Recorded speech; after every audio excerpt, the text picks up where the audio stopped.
and welcome to the first paper review from here in France, here in Paris. It's a lovely, beautiful Sunday afternoon.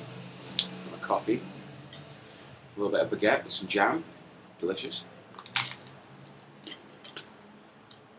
And we're going to be having a quick look through the Figaro. It's the centre-right newspaper in France. You know, the main story here, obviously, the right launches its offensive for 2012. You can see that just there. Obviously, presidential elections coming up pretty soon in France. So having a look at that. One very interesting thing, you can just see it here under the fold. Can't really see it. There you go. So, the Prime Minister of Pakistan wants to relaunch cooperation with the United States. He says here, in our fight against terrorism, which affects Pakistan more than all other countries, we will not flinch, and we will reinforce our cooperation with the United States. Very exciting. Just inside, you've got a picture, a very nice feature. But Ségolène Royal, you'll remember, was the Socialist Party candidate last time around. Got pretty heavily done by Sarkozy. She's having another crack at it. She's pretty far behind. Most opinion polls think that Dominique Strauss-Kahn, who's currently the IMF president, is going to return to France, give up that job and run as the Socialist Party candidate. Here we learn that Ms. Royal she's distant behind Strauss-Kahn in the Socialist primaries.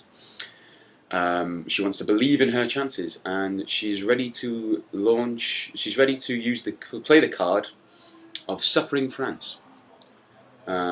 So this is about sort of people, you know, who are disenfranchised, people who don't have very much, you know, children of immigrants, things like that. However, the big story in the whole of France, you might think presidential elections, you might think Osama bin Laden, maybe something like that. No. The big story that everyone is talking about is the story. Find it.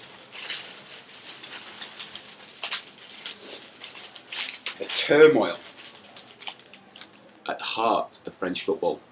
This is Laurent Blanc, of course the French coach, at the heart of the torment. Now basically what happened was somebody leaked the fact that Laurent Blanc allegedly, with a few other of his coaching staff, had bemoaned the fact that France didn't have enough sort of clever technical players and had too many big and strong players, i.e. black, and it went mental. Obviously, France has a very strong tradition of trying its best in the legal system, in the sort of political policy, to be anti-racist and anti-racial. They don't collect any stats based on race at all, so nobody actually knows what the sort of political breakup, not political, racial breakup, I guess, of society is in France. But yeah, very bad move. And I know that Patrick Vieira, who's currently in England playing for Manchester City, was very upset about it because he played with Laurent Blanc, and was heralded.